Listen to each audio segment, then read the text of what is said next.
இப்ப இந்த மீன ராசி அப்படின்னு நம்ம எடுத்துக்கறச்சு, பூரட்டாதி, உத்திரட்டாதி, ரேவதி இந்த 3 நட்சத்திரங்கள். பூரட்டாதி நட்சத்திரக்காரர்கள் வந்து கொஞ்சம் மற்றவர்களுக்காக அதிகமாக வேலை அதாவது சுமையை தாங்கக்கூடியவர்கள்னு சொல்லலாம். சுமை தாங்கி. உத்திரட்டாதி எப்படி அப்படின்னு கேட்டிங்கன்னா, மற்றவர்களுக்காக இவங்க வந்து பாரத்தை ஏத்துக்கிட்டு, ஆனா எதுவுமே தெரியாத மாதிரி இருக்கிறவங்க உத்திரட்டாதி நட்சத்திரக்காரர்கள். ரேவதி நட்சத்திரக்காரர்கள் ரொம்ப லவ்விங். எல்லார்கிட்டயும் நல்ல பேர் இருக்கும். எல்லார்கிட்டயுமே பாசமா இருப்பாங்க.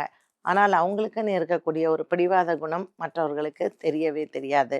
இப்படி 3 நட்சத்திரக்காரர்களுக்குமே 3 சற்று வித்தியாசமான குணங்கள் இருக்கிறவங்க தான் இந்த மீன ராசியில இருக்கிறவங்க.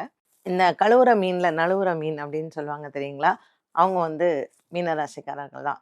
ஒரு பிரச்சனைன்னு வந்து நீங்க உத்திரட்டாதி நட்சத்திரக்காரங்கள்ட்ட பேசி பாருங்க.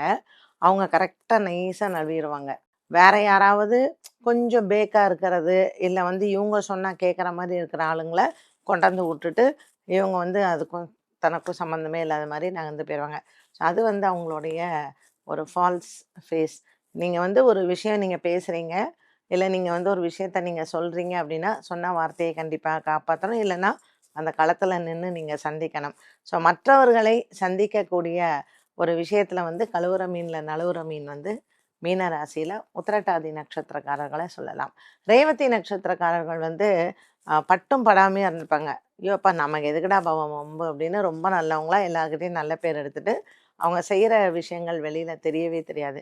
பூரட்டாதி நட்சத்திரங்க கொஞ்சம் பாவம். ஏன்னா, அது அந்த கும்பராசிக்கான ஒரு ஆ சாரம் வந்து அவர்களுக்கு இருக்கும். ஸோ பூரட்டாதி நட்சத்திரக்காரர்களுக்கு வந்து கொஞ்சம் சுமை தாங்கிகள் தான். கொஞ்சம் அடுத்தவங்க சொல்றதை எல்லாம் கேட்டுட்டு, குடும்பத்திலேயும் அந்த பாரத்த சுமந்துகிட்டு வந்து இருப்பாங்க. ஸோ இப்படி அ பூரட்டாதி, உத்திரட்டாதி மற்றும் ரேவதி நட்சத்திரக்காரர்களுக்கு உண்டான இருமுகங்கள். அதைத்தான் இன்னைக்கு நம்ம பார்த்தோம். இன்றைய பரணி தீபத்தில் சிவன் ஆலயம் சென்று எல்லாருமே ஒரு 2 அகல் விளக்கு ஏத்தி அ சிவனினுடைய அனுகிரகத்தை பரிபூரணமாக பெறலாம். என்ன இயற்கை சீற்றங்கள் எதுவும் வராம இருக்கணும்னு சுவாமி அனுகிரகத்துல எல்லாரும் வேண்டிக்கலாம்.